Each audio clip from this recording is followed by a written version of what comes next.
एक वेगळी आणि साधी सोपी साधना देखील तुम्ही करू शकता, ज्याच्यामध्ये तुम्हाला गायत्री मंत्राचा जप करायचा आहे.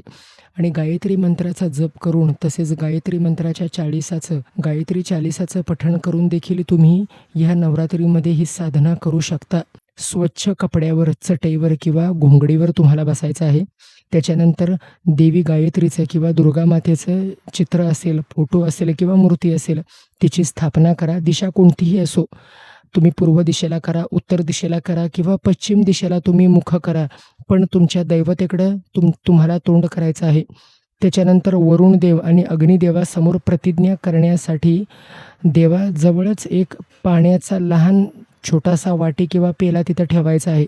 तुम्ही देवीचं तिथं प्रतिमा किंवा मूर्ती लावल्यानंतर त्याच्या बाजूला एक दिवा लावा आणि अगरबत्ती लावा.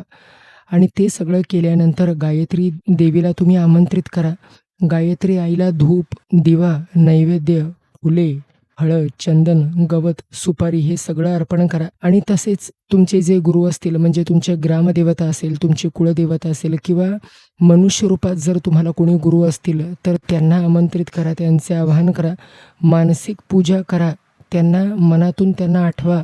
5 मिनिटं त्यांची मनातून आठवण करा आणि त्यांची पूजा करा. 27 वेळा गायत्री मंत्राची माळ तुम्हाला जपायची आहे. म्हणजे ओम भूर्भुवः स्वः तत्सवितुर्वरेण्यं भर्गो देवस्य धीमहि धियो यो नः प्रचोदयात्.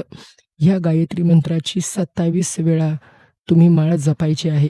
जे पाणी तुम्ही ते जवळ ठेवलेलं आहे ते पाणी सूर्यदेवतेला अर्पण करायचं आहे. आणि त्याच्यानंतर तुम्ही सूर्यदेवतेला तिथं नमस्कार करा.